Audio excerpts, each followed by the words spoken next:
Welcome to Marriage Day podcast. I'm Jimmy Evans. This is my wife, Karen, and we exist to help every single couple succeed in marriage. We want you to have the marriage of your dreams. And we're talking today about the secret of lifelong love. When you get married, you don't want it to last 3 or 4, 8 years. You want it to last the rest of your lives. So we're talking about the secret of lifelong love. And Karen, we're going to begin with some questions from our viewers before we go to the teaching. And I want to begin with a question to you. What do I do when my husband's family disrespects me and our children? Whenever I try to discuss this with my husband, he gets really defensive and angry. It has been making a very negative impact on our marriage.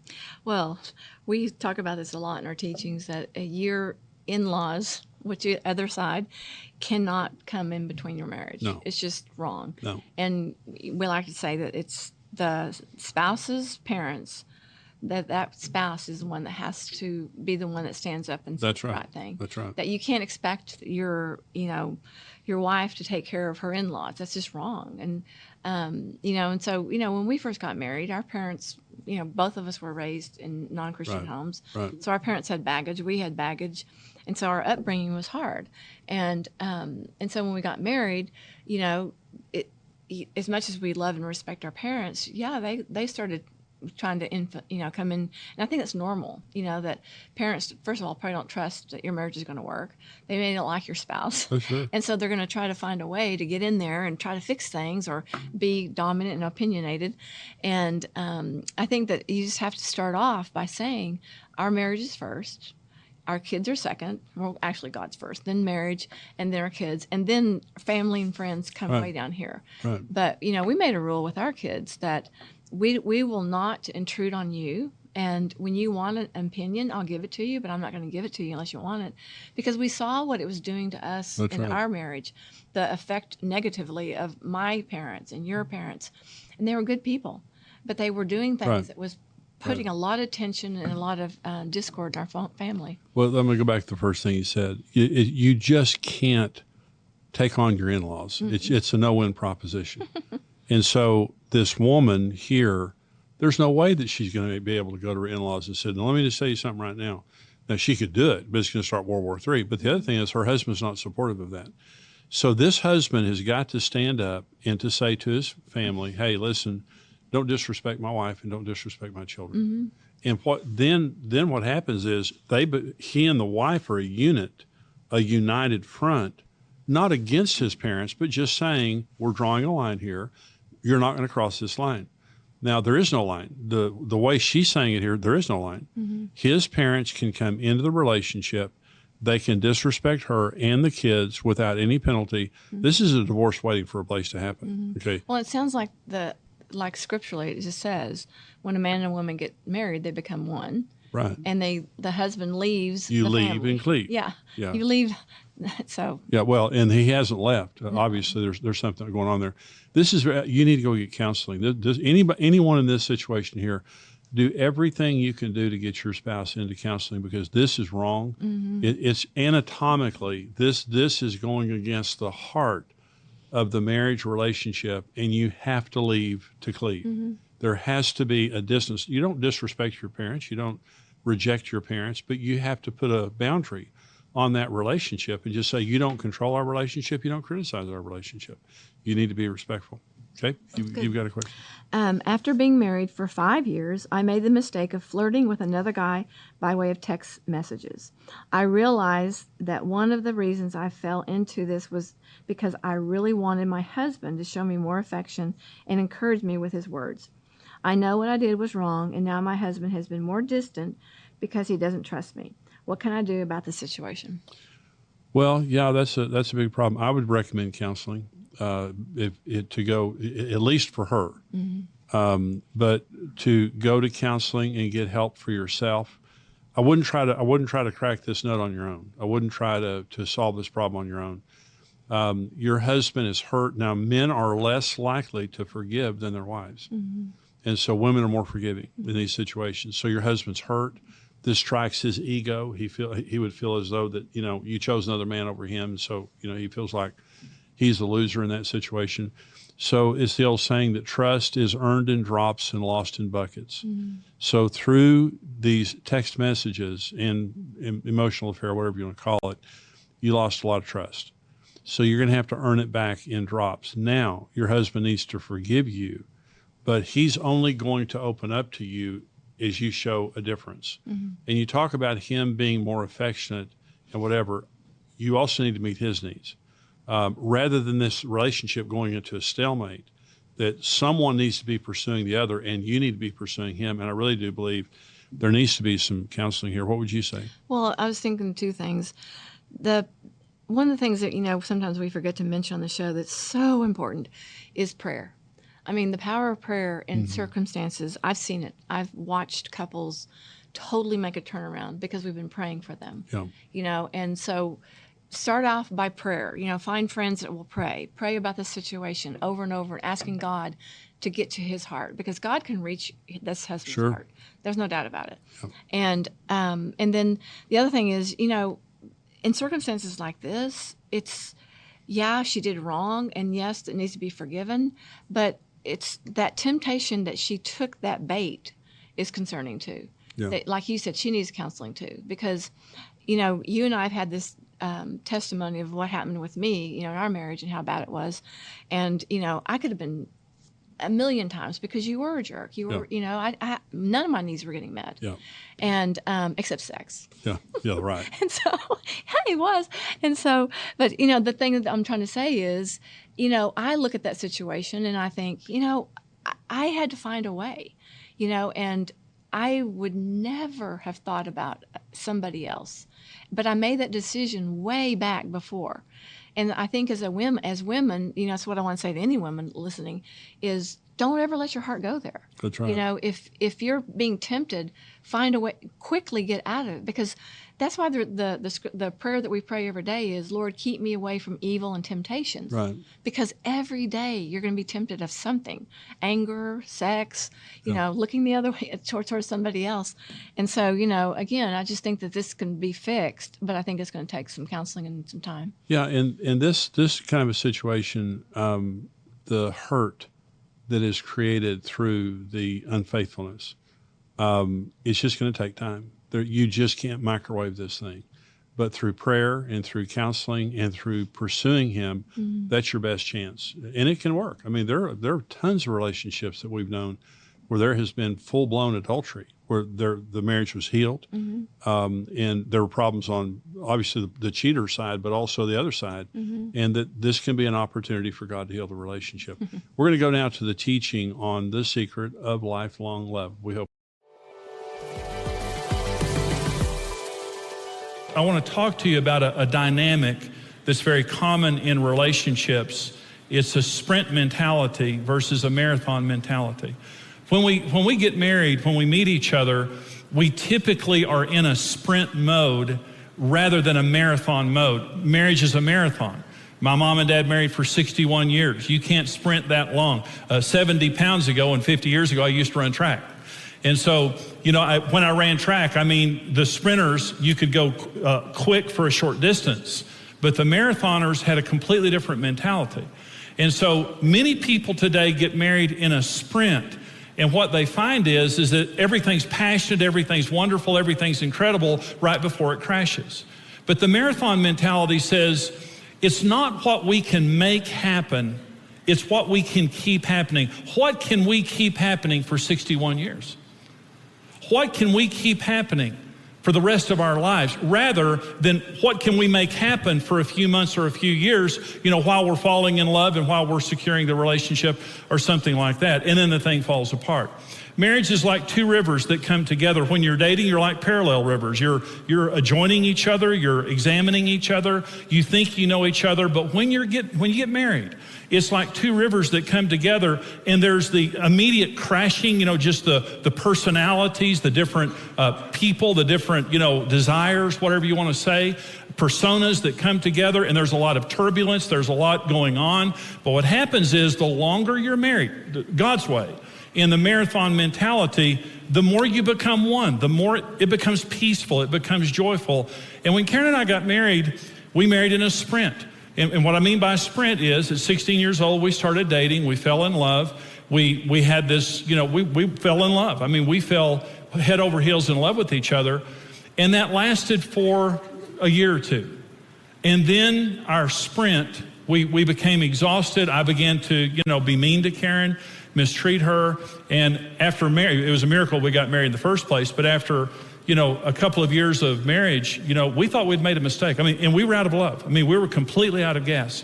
So we completely understand when a person says, I'm out of love and I'm hopeless in this relationship, because you get married and you want it to last, you want your marriage to last. And I'm saying you absolutely can have a marriage that gets better and better and better, and you can have a marriage that lasts for the rest of your life. You've got to get out of the sprint mentality, and you've got to get out of the fear mentality. When you're operating in fear, it will make your fears come true.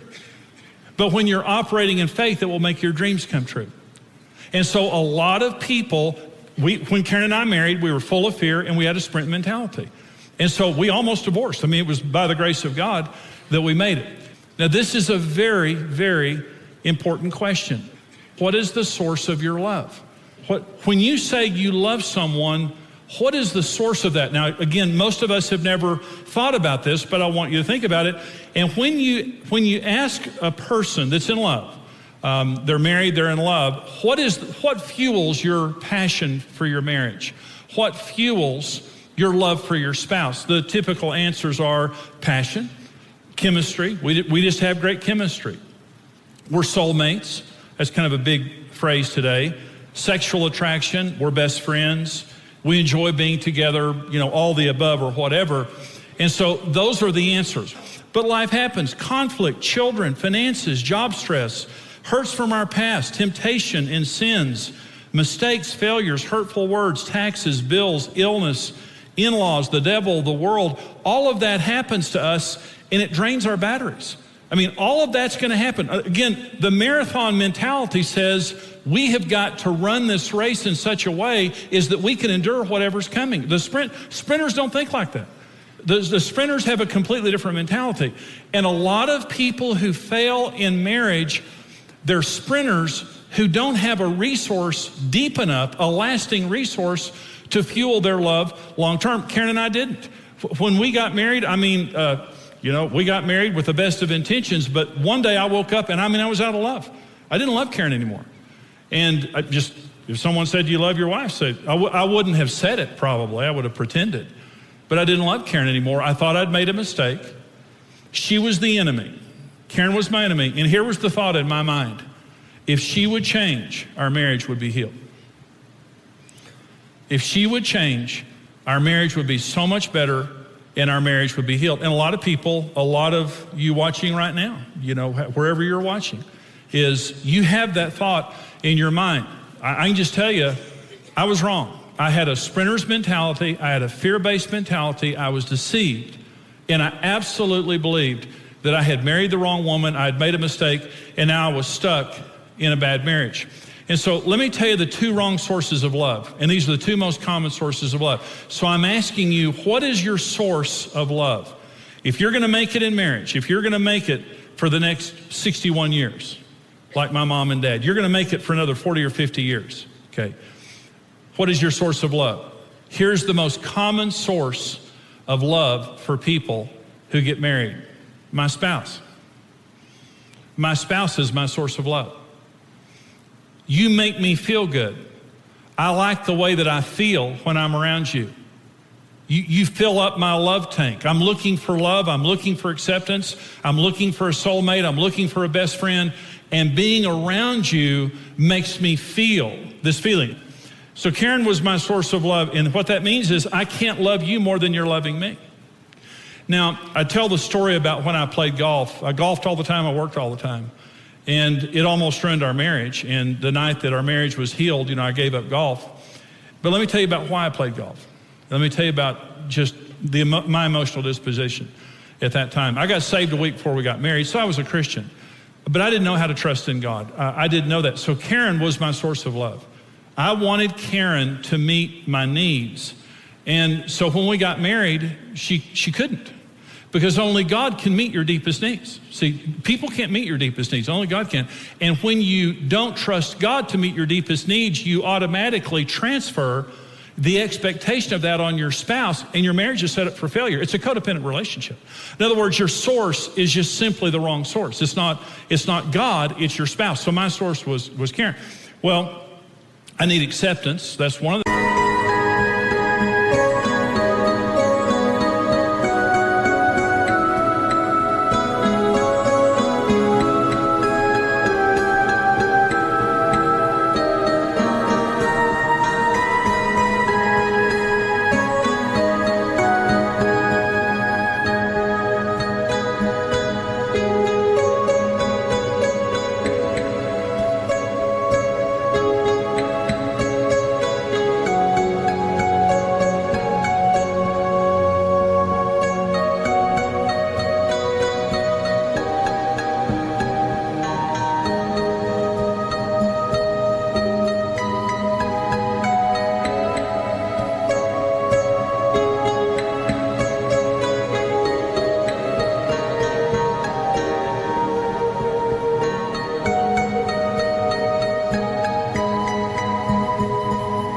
things I need. You know, I need identity to feel like I'm somebody. I mean, I have all those needs, but here's the way Karen made me feel. She made me feel rejected.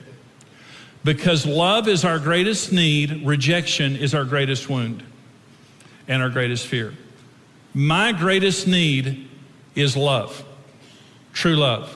And my greatest rejection, or my greatest fear then, it's true for everyone. Well, so we were married, and I remember walking through the house, and I would say or do something, and what I was trying to do is to get a certain response from Karen. A smile, a look, you know, her to jump on top of me and, you know, passionately kiss me or whatever I was looking for.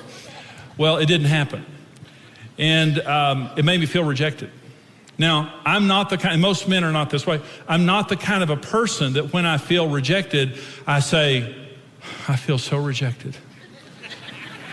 My feelings are just so hurt. Karen, you just devastated me. You know, I didn't do that. When I get hurt, this is what I do.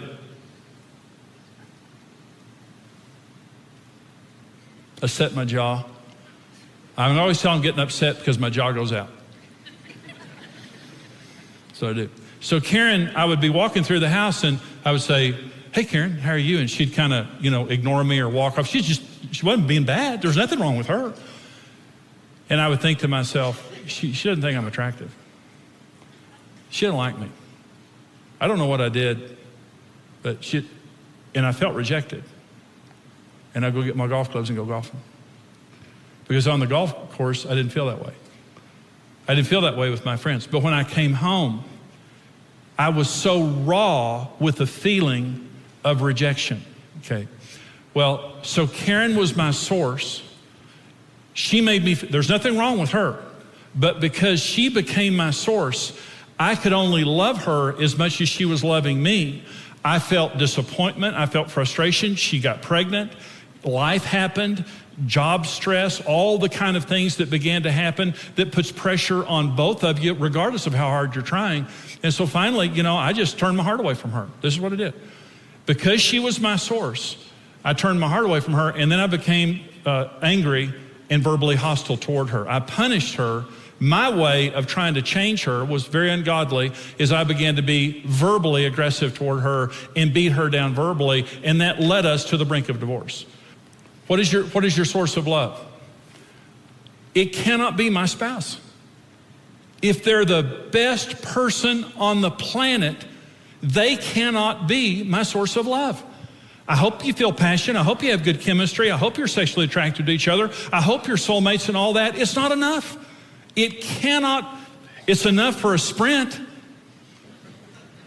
It's enough for a sprint. We're sexually attracted. We just love each other. We're soulmates. Go, have your sprint, and then you'll fall down exhausted and your love will be over. If your source is a person, you'll fail. I promise you will fail. I promise you'll get your heart broken. I promise you'll be devastated by marriage.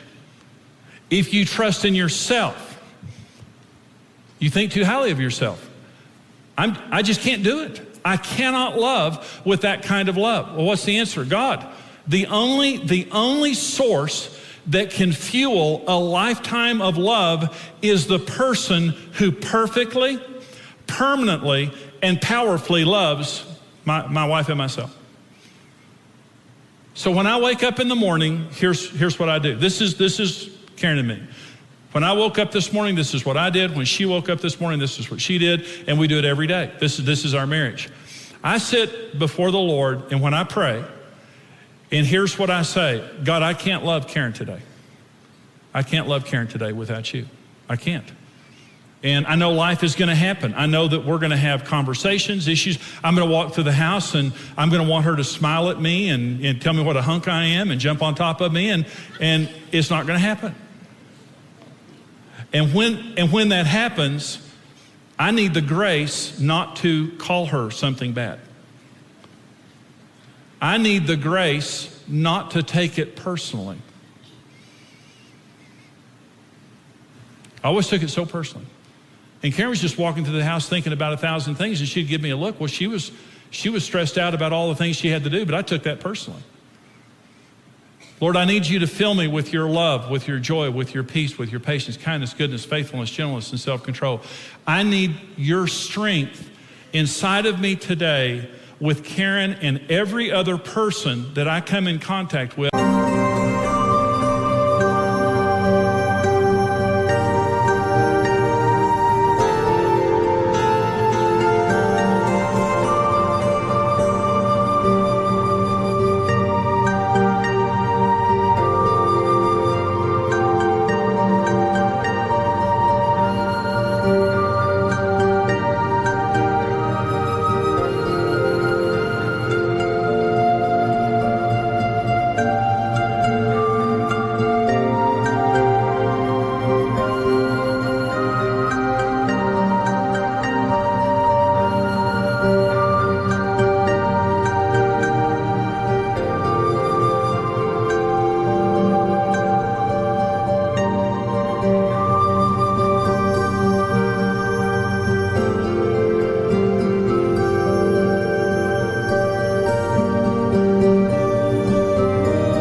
I don't trust myself, and I can't depend on people. Listen to what I just said. I don't trust myself, and I can't depend on people.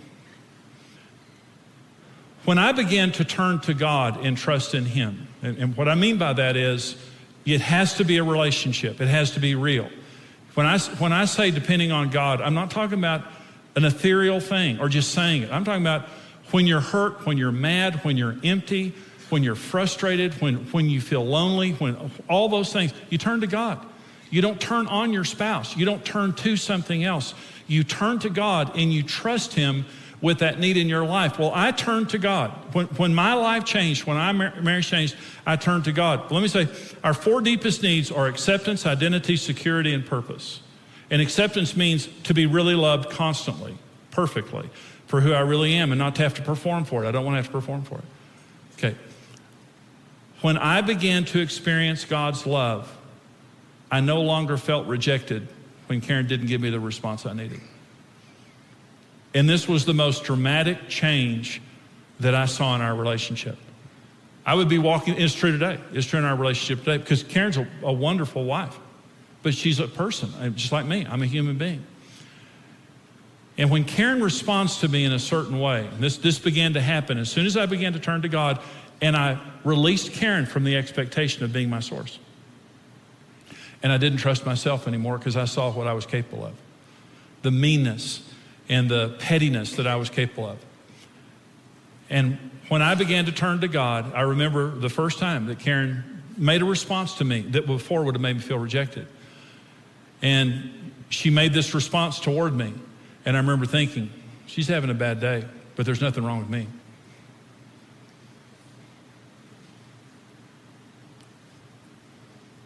It felt so good. Because you know what my response was? To go help her. Rather than getting my feelings hurt and set my jaw, like, I'll get you back. I don't care what you cook tonight, it's not good. And I can't wait to tell you. Is this any good? Yeah. Next time you ask me if you look fat in that, you're going to get it, sister. I go, well, I don't know. Yeah. It feels so good not to depend on people. It feels so good. It feels so good to be able to love a person who's not loving you with God's love. When I'm mad at Karen, when I'm upset at Karen, and I go pray, God never takes my side. And I've tried to get him to do it many times. You know, God, Striker, remember the Bible. You know, you struck people in the Bible. Striker. But when I go and pray, you know what God does? He fills me with his love for her, because his love is perfect, permanent, and powerful. He'll never take an offense against her. He'll never reject her. He'll never stop believing in her. Ever. So if I try to get her to meet that need, if I try to meet my need myself, I've seen what I can do. But every time I turn to God, he fills me with a supernatural, perfect love for Karen. And we've been married 40 years, and I love that sister. And I'm going to be married to her for the rest of my life because of God. You can clap. Go ahead.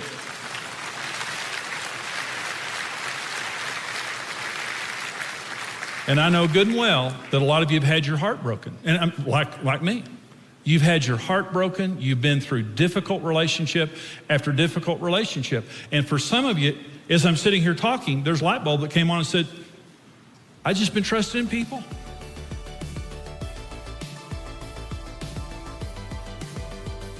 Hey, this is Brent Evans with XO Marriage, and I want to thank you for listening to the Marriage Today podcast. We believe your marriage has a 100% chance of success if you do it God's way. If you enjoyed today's teaching and want to keep learning, hey, subscribe to the Marriage Today podcast and take some time to leave us a review. Your reviews help us spread the word and can encourage someone else in need.